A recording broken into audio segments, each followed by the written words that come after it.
All right, this is a story of generosity. It means to give, to share, to have a heart. It's the story of Brings the Deer. Sometimes it's easy to forget that we live in a place, this world, where many other beings live too. As two-legged humans, we believe we are the most powerful beings to walk the earth. We don't seem to understand that our power comes from being numerous is not the same as the power that comes from being wise or kind. Long, long ago, it is said that our people lived in the cold North Country. No one knows for how long, but they had to find a new place to live because there came several winters of near starvation. The snows were very, very deep, and the great curved horned deer, the caribou, which they hunted for food, seemed to have gone elsewhere to live. Only a few were found, and they were old and sick, and their meat was tough and stringy.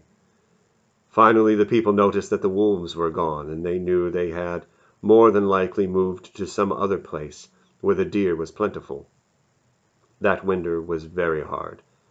The meat from the few old and sick deer had to be given out in small portions, and many old people died because they gave their meat to the very young.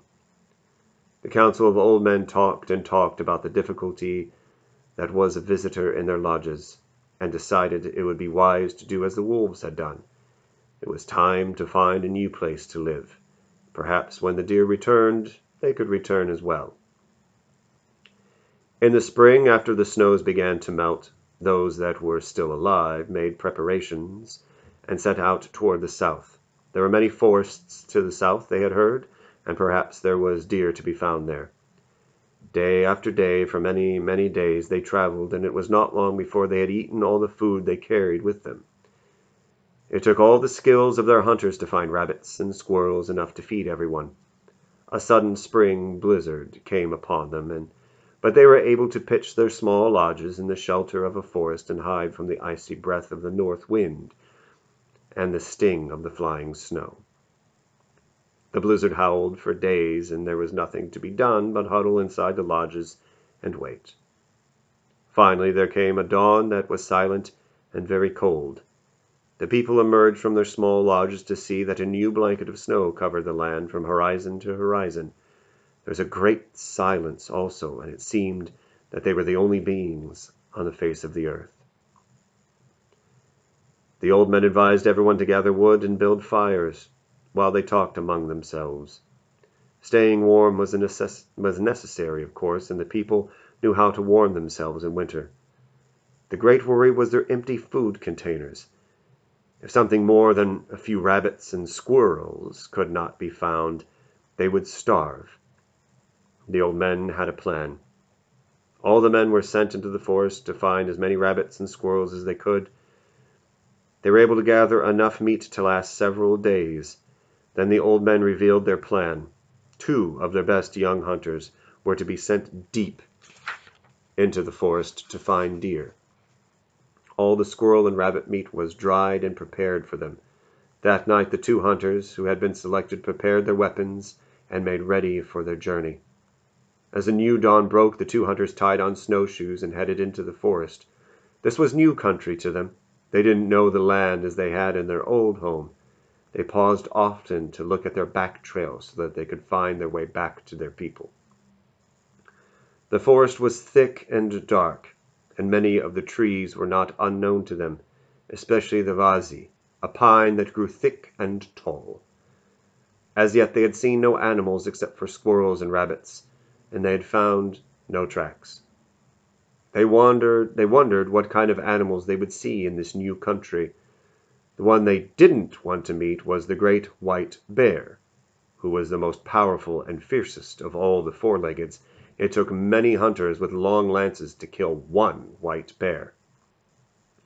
They ate their dried meat only a little at a time, and when a squirrel or rabbit was close enough for a good shot, one of them would kill it with an arrow so they could have a little fresh meat.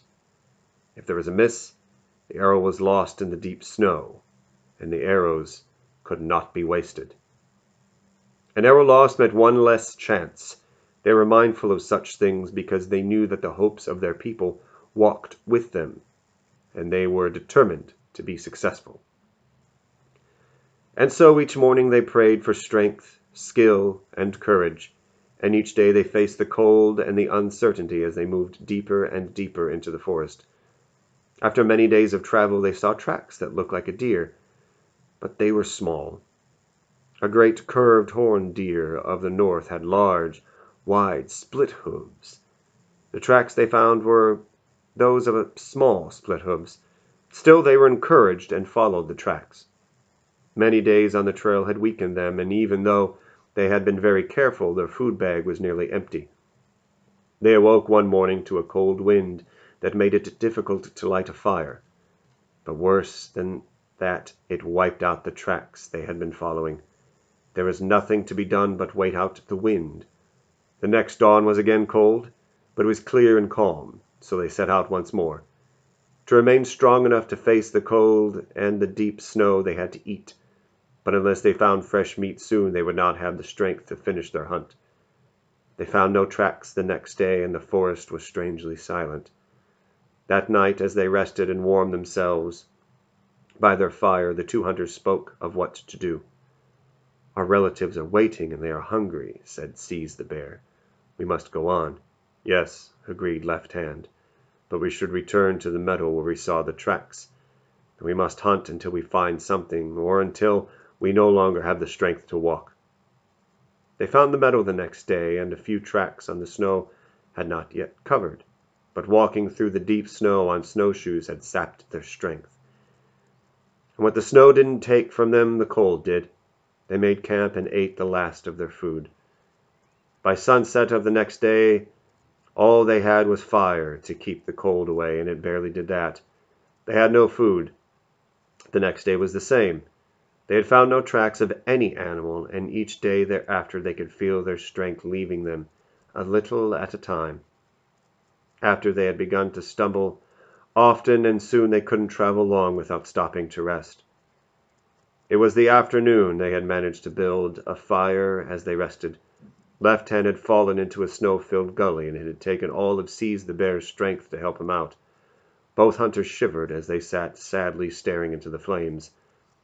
Suddenly there was a crashing through the trees, and a form dashed past them and into the same gully.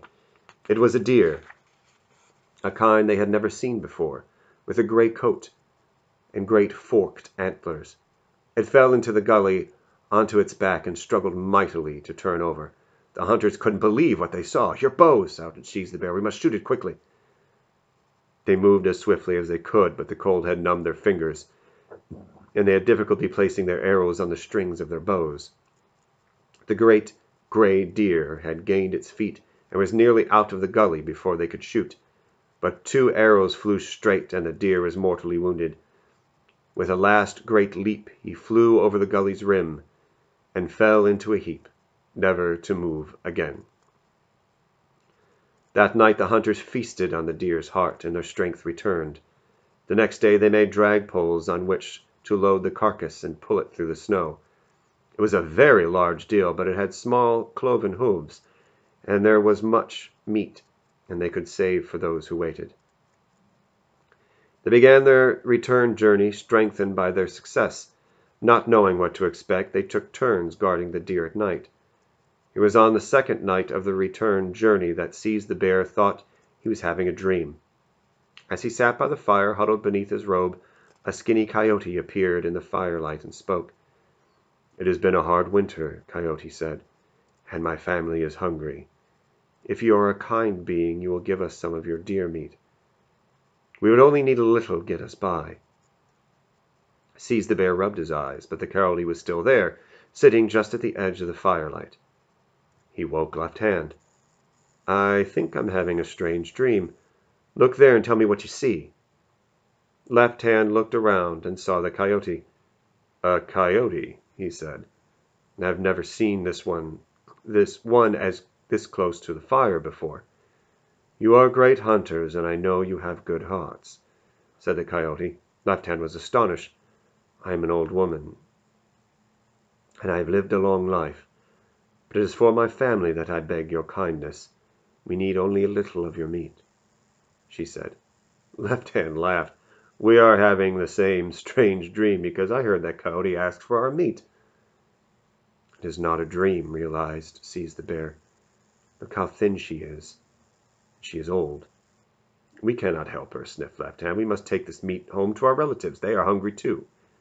We cannot let her and her family starve, said Sees the Bear. The spirits were kind to us by sending us this great deer. We can share a little of it. So saying, he sliced off a strip from the hind quarter and tossed it to the coyote. Listen at night, and my family will sing our gratefulness, Coyote said as she took the meat and disappeared into the darkness. That was a foolish thing to do, said Left Hand. 2 days later, as the hunters rested, at midday a flock of magpies alighted in the branches around them. We are hungry, one of them said. It is winter, Left Hand replied angrily. Winter is a time of hunger. Our people wait for this meat that we have killed. They are very hungry. Wolves took the insides of the deer you left behind, said the magpie. They left us a little, but it was only a very little. We are hungry. Before Left Hand could stop him, Sees the Bear cut several strips of thin meat and tossed them to the magpies. Cawing loudly, they swooped from the trees and took the meat. You are kind, said the head magpie. We will repay you. Hereafter, if you do not see us or hear us, it will be a sign of hard times. If there is to be plenty, we will come and announce it. Then the magpies were gone, and quickly as they had come. That was a foolish thing to do, said Left Hand. They traveled as far as they could each day, of course, making camp as the sun went down, and starting again as the dawn broke. Dragging the deer on the poles across the deep snow was not easy, but they knew their relatives were waiting, and who knew if they found anything to eat while the hunters were away? Aww. As they stopped briefly to rest, a gray, shadowy form approached through the trees. It was a large wolf, and he had a badly injured foot. The hunters were wary. They had never seen a wolf so close. If you are here to ask for meat, we cannot give any more, shouted Left Hand. I am sad to hear you, said the wolf. As you can see, I have hurt my foot, and although I have been able to find the deer, I cannot chase them. My wife has given birth, and I must take her fresh meat so that she can suckle the young ones. Our story is sad as well, replied Left Hand. Our people are starving. They have not eaten for many, many days. Yes, said the wolf. The winter has been hard for all of us, and I thought there may be kindness in your hearts. There is, said Sees the Bear. We have just enough to share. In spite of Left Hand's protests, he sliced off a chunk of meat and tossed it to the wolf. I am grateful, said the wolf, for your kindness. You shall have my skill as a hunter. Left Hand was angry. See what you have done, he shouted. You have given away most of our meat. What will we tell our people? They sent us out because we are the best hunters. We are fortunate that this deer fell into that gully full of snow. If he had not, we would be freezing to death somewhere. Yet you have given meat to every beggar who has come to you. I will tell them the truth, replied Sees the Bear. The old ones that have taught us that it is good to share. Is that not the truth? No more, shouted Left Hand. There's barely enough to feed our people now. They traveled in silence, thereafter with Left Hand hanging on to his anger. They made camp in the shelter of an old riverbank. I think we are 1 more day's walk from our lodges, Sees the Bear said. Left Hand gathered firewood and kept his silence.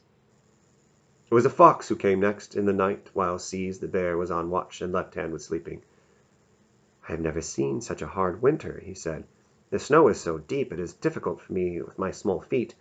A rabbit can run on top of the snow while I sink in. I wonder if you'd be so kind as to give me some of your meat.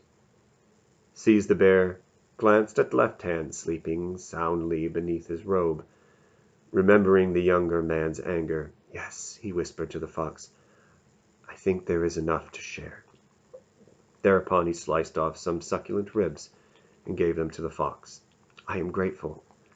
My people are very skilled at hiding. For your kindness, that skill shall be yours. In the morning, of course, Left Hand could see immediately that more of the deer was gone. His anger burst like a sudden flight on the prairie grouse. I cannot travel with you any longer. he said. "You have given away most of the meat. What will we give to our people?" "There is enough," insisted Seize the Bear. "There is not enough for us all," shouted Left Hand. "I'm returning to our lodges alone, ahead of you. I must tell our old men what you have done. See that you do not give away any more food. I will bring some young men to help carry what is left." True to his word, Left Hand departed angrily. Seize the Bear was left to struggle with the deer. Traveling on the ice of frozen streams, he was able to make some progress, but it was still very difficult to drag the deer by himself. The first night alone he was exhausted. He built a snow cave and slept without a fire. As he was preparing to travel the next morning, he came across a hawk with an injured wing. "What has happened to you?" asked Seize the Bear. The hawk flashed his great yellow eyes. "I fought with a short-tailed cat. He attacked me after I caught a rabbit. Now I cannot fly until my wing is strong again. I have not eaten in many, many days." Seize the Bear gave the hawk a chunk of deer meat. He hung it up in a tree so the hawk could be safe, away from other hunters. "I am grateful," said the hawk. "I have not seen your kind of people here." "We have come from the north," said Seize the Bear. "The winters were very hard, and the great curved horned deer moved away. To keep from starving, we had to move also. After traveling for many, many days, we came to a forest and pitched our lodges. We were out of food, so our people sent 2 of us out to hunt. We hunted until our food ran out, and then we killed this deer. He had trapped himself in deep snow." "Follow this forest until you come to the lake country," advised the hawk. "The hunting there is very good. The forests are filled with large and small deer. When the snows melt, you can catch fish from the lakes." "Thank you," said Seize the Bear. "My people will be glad to hear the news." That afternoon he reached his people's lodges. He hid what was left of the deer in an old hollow tree and entered the camp. The old men and leaders were waiting for him. "Left Hand has told us what has happened," he was told. "Now it is for you to speak for your side of the story." Seize the Bear did not hold back the truth, and told everything as it happened. "We have brought back meat," he said, "and I think it will make us strong enough to travel south. The hawk told me that the hunting in the lake country is very good." "Some food is better than nothing," one of the old men said, "and if your friend the hawk tells the truth, we can build our new homes in the lake country." Seize the Bear felt very sad to see the disappointed faces of his people. There would be food enough to go around, but there would have been more if he had not given away so much of it. With his head hanging down, he led the men to where the meat was hidden. "In that hollow tree," he said. "It is there." Left Hand was the first in, and he grabbed the deer's leg and pulled. It was very heavy, so he asked for help. Finally, 4 young men had to pull the deer out of the tree. To everyone's great surprise, the deer was whole. "This cannot be," cried Left Hand. "There was barely half when I left him yesterday. I cannot understand this." As the men stood around looking at the carcass of the gray deer, there appeared a ghostly white form of a great deer with very large forked antlers. The men backed away in fear. "I am the deer who live in the forest," said the great white deer. "There are many of us, and our flesh will give you strength. We ask in return that you always show your gratefulness for the gift of our life. If you do this, we will always be here to help you. Generosity is a good thing to have, for we are all travelers together on this earth." The great white deer disappeared into the forest. The men returned to the camp with the deer, and that night there was a great feast. Somehow there was more than enough meat to go around, and some to save as well. Seize the Bear was honored, and he was given the new name of Brings the Deer. After he had rested, he hunted again and returned with another deer. And as the great white deer had asked, he paused at the body of the dead gray deer and spoke a word of thanksgiving. The people were strengthened and were anxious to travel. When the warm spring winds melted the last snows, they broke camp and went south.